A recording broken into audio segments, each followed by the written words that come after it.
le bienvenu, mesdames et messieurs. Info du peuple. Pour la couverture médiatique, annonce et publicité de vos entreprises, de vos produits et tout consort.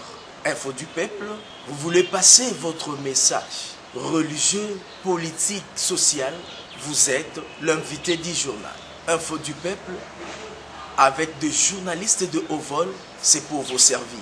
Pour tout contact, plus 243 81 27 34 222 90 68 777 85. Info du peuple dans vos salons, chez vous. On est là à votre service. Vous informer, c'est notre devoir sacré, mesdames et messieurs. Bonsoir et bienvenue dans ce journal de votre magazine Info du peuple que nous ouvrons avec cette actualité. Jean-Jacques Mamba, cadre du AMLC, a récolté ce mercredi 13 mai 70 signatures auprès de ses collègues députés afin de destituer Jean-Marc Kabound au poste du vice-premier président de l'Assemblée nationale. Après avoir attendu sans cesse la réponse de Jean-Marc Kabound sur les allégations qu'il avait portées contre le bureau de l'Assemblée nationale au sujet d'un prétendu budget de 7 millions comme dépense à chaque organisation du Congrès sur les ondes de la radio Okapi, le député national Jean-Jacques Mamba n'est désormais pas. L'avant-midi du mercredi 13 mai, il a récolté 70 signatures auprès de ses collègues députés afin de destituer Jean-Marc Kabound au poste de vice-président de la dite Assemblée. Activer l'article 31 de notre règlement d'ordre intérieur suite aux différends que nous avons eus avec l'honorable premier vice-président. Nous avons pu obtenir 62 signatures et nous sommes venus déposer une pétition visant à le déchoir de son poste de premier vice-président du bureau. Cette procédure aura le mérite au minimum de modifier le comportement de nos autorités, de nos collègues, parce que nous sommes dans une période très difficile et il faut que ceux qui sont dépositaires de l'autorité publique ou ceux qui sont mandatés par notre population aient un langage responsable. Et je pense que nous luttons pour une société meilleure dans laquelle les responsables politiques s'expriment en toute vérité et en toute responsabilité. Vous rappelez que monsieur l'honorable premier vice-président, à l'époque, avait, sur les ondes de Top Congo, allégué pendant cette période de Covid que le bureau aurait sollicité 7 millions de dollars pour organiser le congrès. Nous avons de manière très courtoise adressé un courrier à ce dernier pour qu'il nous donne les éléments de cette allégation, c'est-à-dire les preuves. Malheureusement, il a brillé par un refus catégorique de coopérer, jusqu'à agresser, lorsque nous avons envoyé le dernier courrier, dans lequel nous nous sommes même proposé de le rencontrer. Il a agressé mon assistant qui est derrière moi, on lui a déchiré la chemise ici au Palais du Peuple, et j'estime pour ma part que ce genre de comportements sont inadmissibles dans une république démocratique. Et partant de là, après cet incident, nous avons décidé d'activer l'article 31 de notre règlement intérieur pour qu'il soit sanctionné. Les jours à venir seront un cauchemar pour le président à l'intérim de l'Union pour la démocratie et le progrès social, au cas où Jean-Jacques Mamba réussira sa mission de destitution. Parlons justice dans ces journaux. L'évêque Pascal Mukuna a passé la nuit à l'Amigo du parquet de grande instance de la Gombe et transféré tôt le matin à la prison centrale de Makala ce jeudi 14 mai 2020. Suivez. Convoqué par le parquet suite à une plainte pour notamment le viol, le pasteur de l'église Assemblée chrétienne de Kinshasa, ACK en cycle, Pascal Mukuna, a été placé sous mandat d'arrêt provisoire au terme de plusieurs auditions. Le responsable de la dite église a été attendu au sujet des accusations de viol, menaces de mort et rétention illicite des documents parcellaires portés contre lui par une certaine Mami Chibola. Les deux parties ont été confrontées. Selon Madame Chibola, Mukuna a profité de sa position d'évêque pour garder le certificat d'enregistrement de sa parcelle. Elle allègue également que l'homme de Dieu lui aurait contraint à avoir des relations sexuelles avec elle avant d'entrer en possession des dix documents. Après avoir rejeté plusieurs fois la proposition de Mukuna, elle aurait finalement accepté. Cette plainte intervient au même moment où l'homme de Dieu s'est engagé dans une lutte contre le Front commun pour le Congo et juste après la publication d'une vidéo compromettante devenue virale sur les réseaux sociaux. Du côté de son mouvement Éveil patriotique, Jean-Claude Katende, le porte-parole du mouvement, se pose la question suivante. Pourquoi la justice n'arrête pas le DG de l'OFREM qui a refusé de se présenter au parquet depuis plusieurs jours parce qu'il est du FCC selon lui? Il ajoute dans son journal Facebook: je préfère mourir que d'être directement ou indirectement esclave de Kabila et de son système. Que personne n'attende ça de moi. L'évêque Pascal Mukuna a passé sa première nuit à l'Amigo du parquet de la Gombe et transféré ce matin ce matin à la prison centrale de Makala au pavillon 11. Économie, à présent, la dépréciation de la monnaie locale face au dollar américain depuis un certain temps en République démocratique du Congo pose problème. À ce sujet, la population désapprouve la vente de crédit en ce moment. 50 unités s'achètent à 1500 francs congolais. Par ailleurs, ces données lancent un cri d'alarme aux autorités concernées du pays. Propos recueillis par Jonathan Lotutala. Crédit mati par rapport à dollar. Au moni, auparavant, dollar est qui 18 000. À comprendre, madame. Donc, CNITP est qui 1800 francs. Donc, pour le moment, dollar est commis 19 500. Donc, c'est normal, il faut tout écaper sanité, il faut comme à 2500. Pour 10 dollars, ils ont à 19 500. Bazote que le biseau crédit à 10 dollars, donc 1050 unités, na 19 500. Pour se trouver des qui crédit 5 unités 1800 francs. Il faut que biseau peut tomber sa crédit par rapport à dollar en 2021. Difficulté, tous en haut, et ça, nous sommes sous bazapena bakosis na biso. Biso torote ka 5 unités 2500. Donc, bango kuna tema ke baza bakosis, bazoteka 5 unités na combien? Na 2000 francs. L'air qu'il y a zoya, flasher un crédit, il y a 2000 francs, 5 unités. Vous voyez, c'est non, 5 unités 2500. Ah, mais on a bazoteka à 2500. Les mois de difficulté de la nouvelle.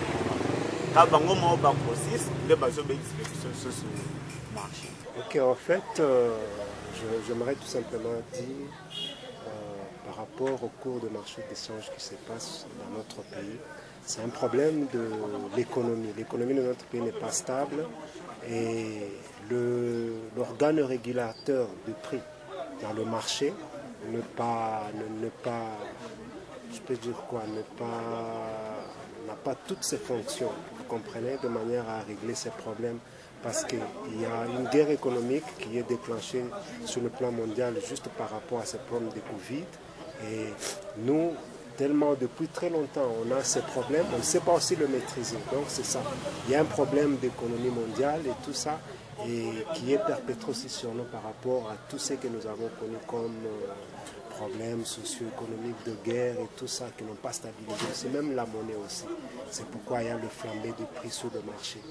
Je dirais tout simplement aux autorités de notre pays de pouvoir réglementer quelques organes philanthropiques qui misent sur cet aspect financier, de stabiliser plus la monnaie en ayant de vertus et le caractère qui imprime le souci du social du peuple, vous comprenez, pour qu'il y ait quand même la stabilité sur le marché d'échange et que le peuple y vive quand même le bienfait de cette stabilité économique dont tout le peuple a besoin et tout ça. Et surtout que le slogan du président de la République, c'est le peuple d'abord. On devrait d'abord y intervenir et y penser afin que le peuple trouve le butin de l'effort de son électorat qu'il a pu faire et amener le chef de l'État là où il est aujourd'hui, pourvu que le peuple aussi ait aussi une récompense par rapport à ce combat politique. Société dans ce journal, la route Matadi sur le tronçon DGC Barré dans la commune de Ngaliema dans un état de délabrement avancé, constat fait par notre confrère Christian Massamba. La nationale numéro 1 est une route qui relie la province du Congo central à celui de la capitale Kinshasa. Cette route connaît une trafic importante entre les deux provinces, surtout sur le plan d'échanges commerciaux. Les tronçons DGC Barré, centre supérieur militaire, se trouvent en état de délabrement avancé dû au mauvais entretien de la part du ministère des tutelles qui ne facilite pas la permanence de la mise en réparation. Quant à la population riveraine qui a transformé les caniveaux en poubelles, nous avons constaté les bouteilles en plastique et d'autres déchets non dégradables qui ont érigé leur domicile. Et ceci ne permet pas une bonne circulation des eaux. Lors des fortes pluies, les eaux stagnent en formant les nids des poules le long de la chaussée. Conséquence, les usagers de la route tels que taximens, motards et piétons ne circulent plus comme il se doit. Des embouteillages persistants lors des heures de pointe. La rédaction de votre magazine Info du Peuple demande l'implication des autorités compétentes dans cette situation macabre que traverse la population de ce coin de la capitale. Parlons santé dans ce journal. Je demande seulement 20 malades du Covid-19 et vous verrez le résultat dans 14 jours. Dixit, Jérôme Mouniangi, chercheur congolais, est l'un des promoteurs du protocole de traitement du Covid-19 à ce jour. Christian Massamba nous en dit un peu plus. Un chercheur congolais, Jérôme Nyangi, l'un des promoteurs du protocole de traitement de Covid-19 à base d'artémisia, dont les résultats ont été favorables à Madagascar, annonce la phase des recherches et des essais cliniques de ce protocole pour voir son impact sur les personnes atteintes de Covid-19 en RDC. Il dispose d'un protocole d'essais cliniques qu'il veut tester dans un groupe de malades. Dans un pays où le nombre de contaminés augmente du jour le jour, le docteur Mouniangi veut apporter sa contribution à l'ensemble un défi. Je suivrai les protocoles de notre association et non de quelqu'un d'autre. Je demande seulement quelques malades de coronavirus, même 20, et dans 14 jours, vous verrez les résultats. Nous sommes là donc pour faire la recherche et regarder si l'artémisia peut être considérée aujourd'hui comme une alternative dans la lutte contre la pandémie du Covid-19 en RDC, explique le docteur Jérôme Mouniangi sur la radio onisienne. Restons dans ces registres. 218 infections du Covid-19 confirmées en 3 jours entre 11 et au mercredi 13 mai 2020 en République démocratique du Congo. Analyse faite à ce jour par votre rédaction sur la base des éléments de la riposte. C'est un total de 218 nouvelles infections au coronavirus confirmées entre lundi 11 au mercredi 13 mai 2020 en RDC. Toute proportion gardée la semaine en cours pourrait se clôturer avec plus de 500 nouveaux cas de contamination. En effet, le nombre de nouveaux patients pris en charge ces 3 derniers jours, soit 218 cas, représente environ 63,5% de l'ensemble des cas confirmés au terme de la semaine du 4 au 10 mai dernier, soit 343 cas. Cette situation atteste d'un rythme de propagation de la pandémie plus accéléré dans 2 de cette province affectées au fur et à mesure que la RDC avance vers l'atteinte du pic épidémiologique annoncé pour mi-mai 2020. Ainsi, Kinshasa a vu le nombre de nouveaux malades passer de 970 à 1162 cas, soit une hausse de 192 nouveaux. La province du Congo central a enregistré en 3 jours 26 nouveaux cas d'infection. Rappelons par ailleurs que la RDC a comptabilisé au 13 mai un total de 1242 cas de personnes atteintes du coronavirus depuis le début de l'épidémie le 10 mars 2020. À cet effectif, 50 cas de décès ont été déplorés, dont 9 ces 3 derniers jours, 157 cas de guérison, dont 16 au cours de ces 72 dernières heures, et plus de 880 patients qui connaissent une bonne évolution. À cette date, 331 cas suspects sont en cours d'investigation alors que 192 échantillons prélevés la veille ont été analysés. Actualité en province, le ministre de la Santé, Dr Etienne Londongo, a effectué ce mercredi 13 mai 2020 une tournée de travail en mission dans la province de Congo central avec l'objectif de soutenir l'équipe de la riposte provinciale. Suivez cet élément. Avec 150 cas testés positifs du coronavirus, le Congo central est la deuxième province la plus touchée par cette pandémie, après celle de Kinshasa considérée comme l'épicentre de cette maladie. Le ministre de la Santé, le docteur Eteni Longondo, a effectué ce mercredi 13 mai 2020 une mission dans cette province dans l'objectif de soutenir les efforts déjà fournis par le gouverneur de cette province, Atou Matubwana, et son gouvernement provincial, dont la popularité a été prouvée par sa population, pendant qu'Eteni Longondo visitait les différents sites retenus par la province pour la mise en quarantaine de malades. J'apprécie les efforts qui sont menés par la province à travers le gouverneur, et nous, au niveau national, nous allons apporter des appuis ici. Dans sa gibecière, le numéro 1 de la santé en République démocratique du Congo apporte matériel de contamination, matelas et quelques engins roulants pour soutenir les efforts de terrain de l'équipe de riposte provinciale. Au nom du chef de l'État Félix Antoine Tshisekedi Tshilombo, le ministre ayant la santé dans ses attributions a ordonné la libération de tous les malades guéris mais bloqués à cause de non-paiement de frais hospitaliers dans l'hôpital général de référence de Kikanda. Bato oyo babiki oyo baza na hôpital mais baza na mikakatano ya kofuta ba facture na bango nyonso tu bamema bisaka na bango bazonga na ndako. Boyebi to esengoleki ya ebele na vraiment na esengo makasi na arto mokonzi asali parce que ezolekela ngai to naloba nanu na moment oyo na vraiment na esengo makasi. Restons en province. À la suite de l'apparition du Covid-19 en mars dernier, le Médecins sans frontières ont pris l'option de suspendre la vaccination contre l'épidémie à virus Ebola qui était en cours dans la ville de Goma, chef-lieu de la province du Nord Kivu, un élément de Grâce Kagarabi. Le Médecins sans frontières de la province du Nord Kivu ont annoncé la suspension du vaccin contre la maladie épidémiologique Ebola, plus précisément dans la ville de Goma. Il s'agit du vaccin Johnson & Johnson, dont la deuxième dose était administrée aux habitants des aires santé de Kayembe et Kajengo. La décision conjointe de partenaires qui mènent l'étude clinique sur le nouveau vaccin contre le virus Ebola dans cette partie du pays pour limiter les risques de contamination de la pandémie Covid-19.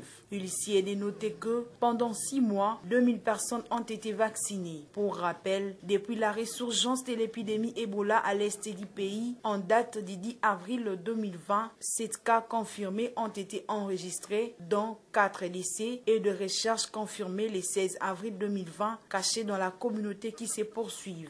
Depuis le début de l'épidémie, le cumul des cas est de 3462, dont 3317 confirmés. Au total, il y a eu 2279 décès et 145 probables, 1170 vainqueurs ou personnes guéries. À ce jour, 386 cas confirmés en cours d'investigation. Cette vaccination était prévue dans d'autres zones de la République démocratique du Congo. Des instructions pour limiter la propagation du Covid-19 ont empêché la poursuite des activités dans cette province.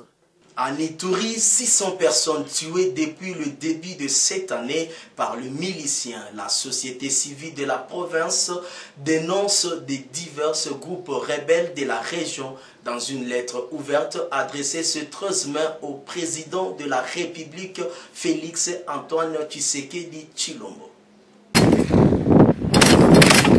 Plus de 600 personnes ont été tuées depuis le début de cette année dans la province de l'Ituri, confrontées actuellement aux différents groupes rebelles, notamment Coopérative pour le développement du Congo, Codeco en sigle, qui sèment la désolation dans cette partie du territoire national, annonce la société civile de la province de l'Ituri. Dans une lettre ouverte adressée mercredi 13 mai au président de la République, la société civile de la province de l'Ituri fait mention d'un tableau tableau sombre marqué pour les événements meurtriers qui caractérisent la situation actuelle dans cette province depuis janvier 2020. Notons que dans cette lettre, elle constate avec regret la mort de 600 personnes et plus ou moins 3 millions de déplacés craignant des hostilités dans leurs différents villages. La même source fait état d'au moins 2000 villages associés aux différents centres détruits par des miliciens armés. Selon cette structure d'appui à la démocratie, l'objectif de cette lettre est plutôt de mettre le chef de l'État Félix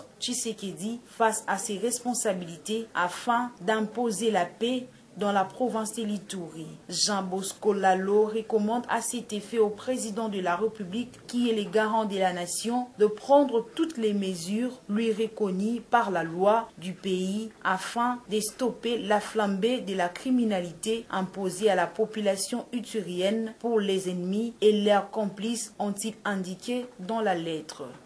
Page internationale, une morte tragique d'une Congolaise vivante au Royaume-Uni, Belinda Mujinga, âgée de 47 ans, agressée dans une gare de Londres à ses jours, une personne prétendant être contaminée du Covid-19 lui délibérément craché dessus. Suivez ces détails avec Jonathan Lotutala. Beli Mujinga, 47 ans, mère d'un enfant, était employée de chemin britannique. Le 22 mars dernier, veille de l'annonce du déconfinement, elle s'est trouvée avec une collègue dans les hauts de la gare Victoria de Londres quand elle a été accostée par un individu. Elle aurait dit qu'elle était contaminée par le coronavirus avant de leur cracher dessus. Quelques jours plus tard, les deux femmes tombées malades, Beli Mujinga qui souffrait d'antécédents respiratoires est morte à l'hôpital 2 semaines plus tard. Originaire de la République démocratique du Congo, cela fait 20 ans qu'elle vivait au Royaume-Uni. Sa famille est bouleversée. Elle était très inquiète ce jour-là, car le virus était là, on en parlait déjà, et la société de chemin de fer devrait protéger ses employés.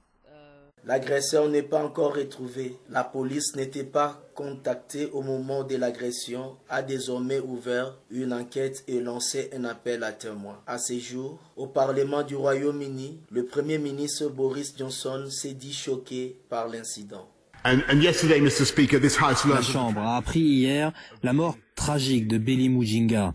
Le fait qu'elle ait été agressée alors qu'elle faisait son travail est absolument révoltant. Mes pensées et celles de toute la Chambre sont avec sa famille. Avec le personnel soignant, les employés de transport sont parmi les plus exposés au Covid-19. Plus d'une quarantaine d'eux sont morts rien qu'à Londres. Nous faisons cela pour que les autres ne vivent pas la même chose. Les sociétés de transport doivent protéger leurs employés. Nous demandons aussi justice pour elles. Un appel aux dons en ligne pour aider la famille a récolté plus de 20 000 € en 24 heures. Instant Sport, la Fédération congolaise de football FECOFA en sigle a mis fin à la saison 2019-2020 et homologue le résultat lors de l'arrêt du championnat. Ainsi, le TP Mazembe est sacré champion de la Linafoot. Retour en images.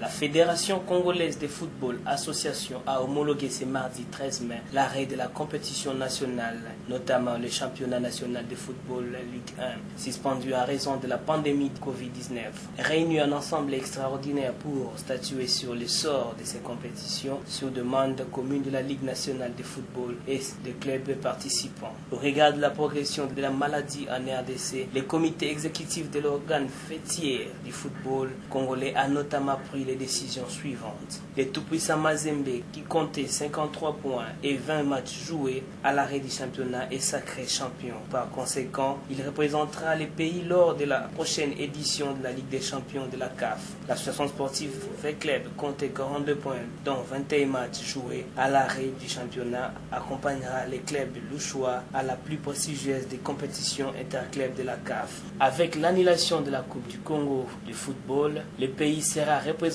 à la prochaine Coupe de la Confédération par les Dain Club Motema Pembe de Kinshasa et l'association sportive Manioma Union de Kindu. Ils occupaient respectivement les 4e et les 3e places au classement à l'arrêt du championnat. Le FECOFA a également statué sur la montée ainsi que la relégation des équipes pour la prochaine édition 2020-2021 de la Linafoot, dont le début est prévu au mois d'août prochain. C'est ainsi que la jeunesse sportive de Kinshasa et Étoile Jaune de Lubumbashi sont promus à rejoindre la Ligue 1. De l'autre côté, le Bukavu Dawa et l'AS Nyuki sont relégués en division inférieure.